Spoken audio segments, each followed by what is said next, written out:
नमस्कार दोस्तों, आप सभी का स्वागत है आज के विचार में। तो आज 15 अगस्त 2023। तो आज का विचार है कि आज़ादी इस बात पर आश्रित करती है कि गरीबी, निरक्षरता खत्म हो और हर किसी को सेहत और शिक्षा की सुविधाएं जो है वो मिलनी चाहिए और कम से कम 2 वक्त का जो खाना है वो पेट भर हर किसी को मिले। तो ये था आज का विचार। अब बात करते हैं आज के विशेष दिनों की। अगर आपने अभी तक चैनल को सब्सक्राइब नहीं किया दोस्तों, तो चैनल को सब्सक्राइब जरूर कर लें ताकि हर दिन आने वाला हर नए विचार का जो नोटिफिकेशन आप तक पहुंचता रहे। तो अब बात करते हैं 15 अगस्त के विशेष दिनों की और विशेष दिनों के साथ विशेष दिन की और उनके साथ जुड़ी हुई विशेष घटनाओं की, ऐतिहासिक घटनाओं की। तो 15 अगस्त 1519 में पनामा शहर जो है अमेरिका के पास,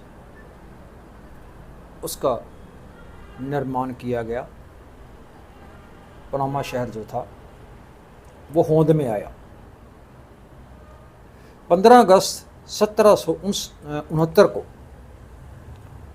फ्रांस के बादशाह नेपोलियन बोनापार्ट का कोर्सिका टापू में जन्म हुआ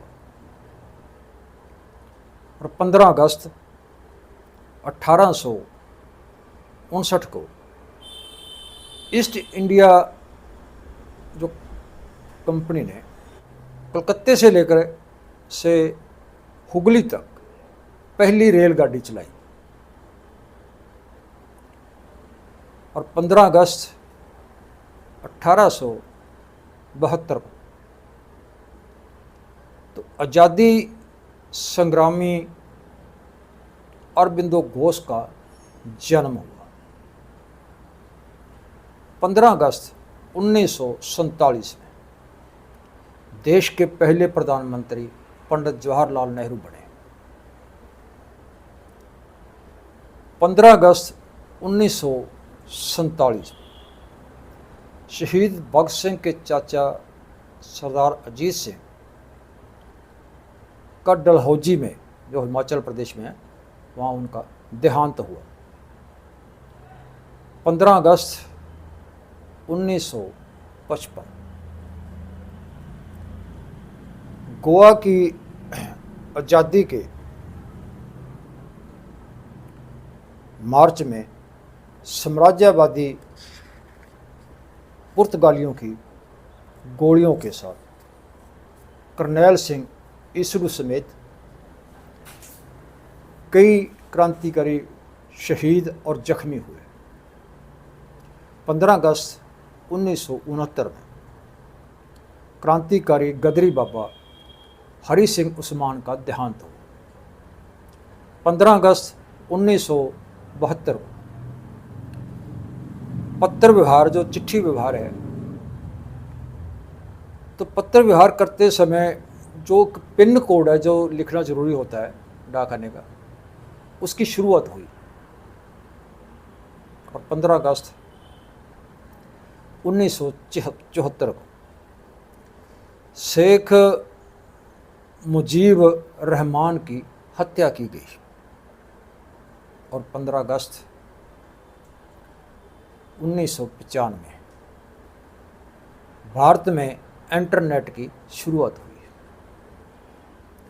15 अगस्त 1999 में दूरदर्शन से खबरों का चैनल डीडी न्यूज़ शुरू हुआ तो 45 को दक्षिणी कोरिया, 1960 में कांगो और 1971 को बहरीन देश आज़ाद हुए। तो ये था दोस्तों आज का 15 अगस्त के जो विशेष ऐतिहासिक जानकारियाँ और 15 अगस्त के साथ जुड़े हुए अलग अलग समय में अलग अलग दिनों के बारे में जानकारी। तो अब बात करते हैं आज हमारा भारत का जो आज़ादी दिवस है उसके बारे में एक नज़र। तो देश की आज़ादी को करीब 76 जो वर्ष हो चुके हैं, मगर अब तक सरकार की ओर से जो बिक्री किए गए, बेचा गया सामान, जैसे लाल किले समेत अलग अलग जगहों पे जो कौमी झंडा है हमारा, उनको लहरा के अपनी 76 वर्षों की जो है प्राप्तियों का गुणगान किया जाएगा। और बहुत सारे लीडर जो हैं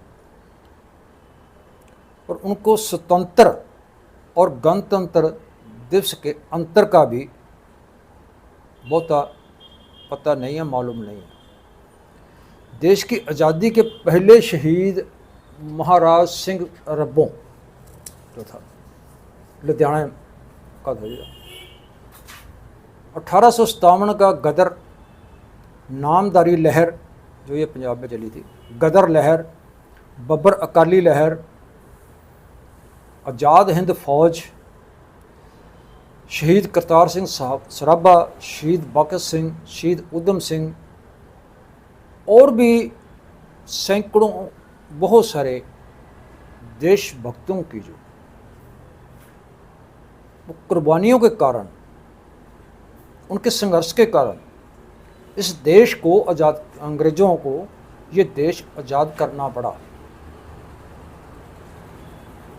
तो आज़ादी के बाद यानी कि 1947 के बाद समय समय पर शासकों ने, उस दिन से लेकर के शासकों ने भारत के अंदर पूरी लूटपाट की और पूरी लूट मचाई। अब हम देखते हैं कि बहुत सारे ऐसे मतलब जो हमारे पास सामने पिछले समय में भी आए थे बहुत सारे ऐसे कपड़े, तो उन्होंने पूरी लूट दी। सरकार कांग्रेस की हो या मौजूदा भाजपा की, चाहे किसी और किसी भी पार्टी की सरकार हो, पार्टी से कोई नहीं है, लेकिन सरकार जो भी हो, चाहे किसी गठजोड़ की सरकार हो, तो इन्होंने सभी ने हमेशा सदा के लिए जो बड़े पूंजीपति हैं, बड़े सरमाएदार हैं, उनका ही पक्ष लिया है। अंग्रेज शासकों ने अपनी इस लूट को जारी रखने के लिए और अपनी वस्तुओं की बाजार में बिक्री के लिए, उसको लोगों तक पहुंचाने के लिए, उसकी खपत करने के लिए अंग्रेजी भाषा का प्रचार प्रसार करना जरूरी समझा। इसलिए एक बार जो शिक्षा प्रबंध है, शिक्षा ढांचा है, उसके बारे में एक अंग्रेज जिनका नाम था टीबी मैकाले, उन्होंने कहा था कि हमारी इस शिक्षा प्रणाली जो है, इसके ज़रिए एक ऐसे वर्ग की सृजना होगी जो खून से, शरीर से, हर तरफ से वो भारतीय होगा, मगर उनकी जो पसंद, उनका सलीका, उनका ज्ञान, तो ये सारा सभी कुछ उनका जो अंग्रेज परस्ती होगा। देश में एक तरफ अरबपतियों की गिनती बढ़ रही है, तो दूसरी तरफ गरीबों की एक बहुत बड़ी भीड़ बढ़ रही है हर दिन। तो देश की जो 1% आबादी है और उसका वो 58% 51% सरमाए पर उनका कब्जा है। 1% आबादी का जो है, जो सरमाएदार आबादी है, उनका 58% आबादी जो सरमाया है उसके ऊपर कब्जा है।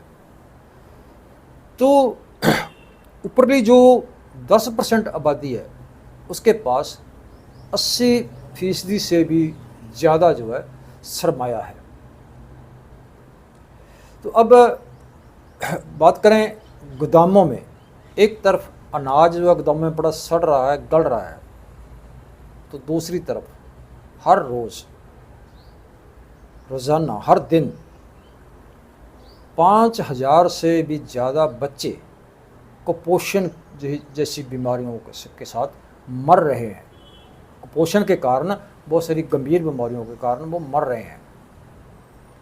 बेरोज़गार नौजवान जो बेचैनी और निराशा में खुदकशियाँ या नशे या फिर गुंडागर्दी के रास्ते चले हुए हैं। औरतों के ऊपर घरेलू हिंसा, छेड़छाड़, तेजाब फेंकना, बलात्कार और बहुत सारी ऐसी औरतों के साथ जातियों की जो घटनाएं हैं हर दिन हमें यहाँ पे घट रही हैं और लगातार घट रही हैं। तो 30 लाख से भी ज़्यादा औरतें जो है वो गरीबी के कारण, भूख के कारण पेशावर सेक्स वर्कर बनी हुई है, और इसमें हर दिन जो और बढ़ोतरी हो रही है।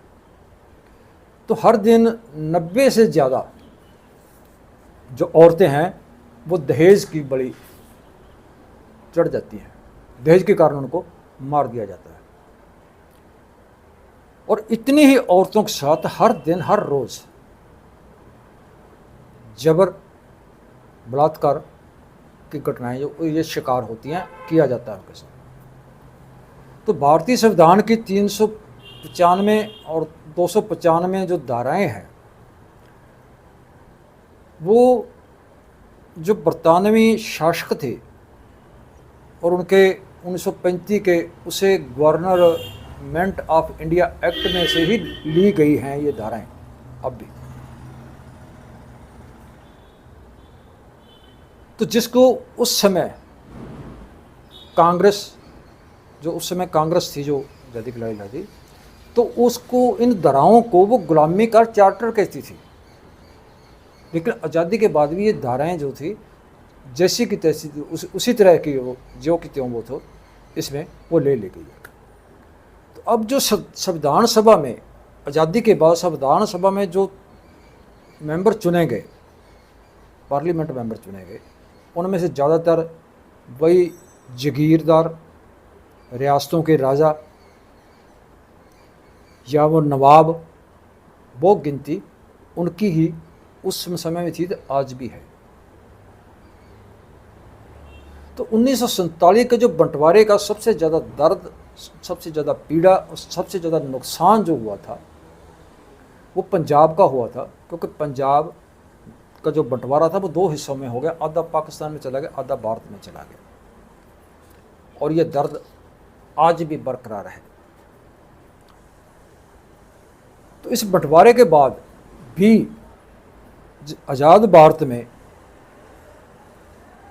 धर्म के नाम पर, जाति के नाम पे, मजहब के नाम पे आज भी वही सब कुछ चल रहा है।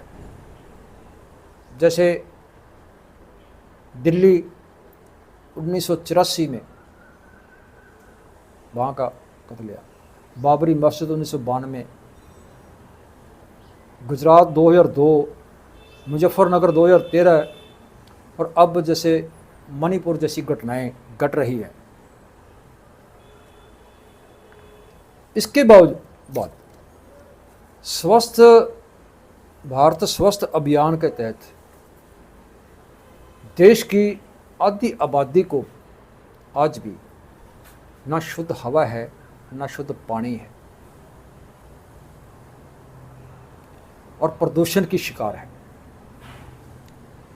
और हर 5वां भारतीय व्यक्ति किसी न किसी बीमारी, किसी भयानक बीमारी का या किसी रोग का शिकार है।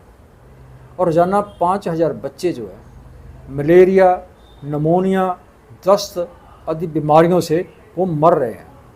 20 करोड़ बच्चे जो हैं, यानी 6 से 14 वर्ष की आयु तक 12 करोड़ बच्चे जो है वो स्कूल में जाते हैं, और उनमें से 35% बच्चे जो है 6वीं 7वीं या 8वीं से पहले ही वो स्कूल छोड़ देते हैं, क्योंकि उनकी कुछ मजबूरियां हैं, वो पढ़ाई पूरी नहीं कर पाते, गरीबी जो है और उनकी लाचारियां हैं, तो उनको बीच में जो स्कूल छोड़ना पड़ता है।